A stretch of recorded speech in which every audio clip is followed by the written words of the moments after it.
Hi, I'm Dave Epstein. Welcome to Growing Wisdom. Let's talk Alyssum and Lobularia.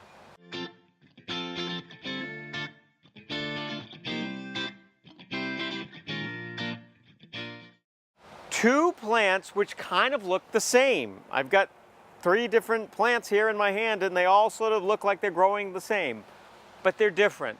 Let's talk first about the Alyssum. You're probably familiar with Alyssum. A lot of times it gets used in bouquets. It's also in containers. So the first one I want to show you is Peach Easter Bonnet Alyssum, and it kind of has this light little peach color. It is a plant which loves the cool weather, so it's going to bloom in early spring to very early in the summer, and then it may start to rebloom later on in the fall.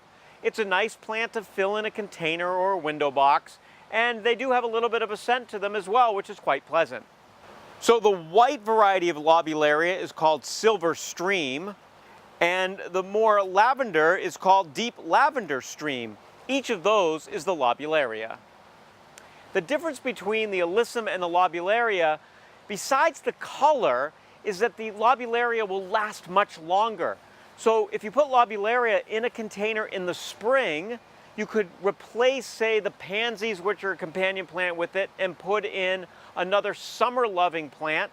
And then when that's done, maybe you put in something like mums in the fall. The whole time, all 3 seasons, the Lobularia will continue to flower. That's the advantage of it over the Alyssum. Lobularia would look great in a hanging basket. You could have it on a porch or just on the side of your house, and it will continue to flower for, again, those 3 seasons. So the Alyssum flowers in spring and again in fall, but the Lobularia, in my opinion, is a better plant because it flowers 3 seasons: spring, summer, and fall. For Growing Wisdom, I'm Dave Epstein.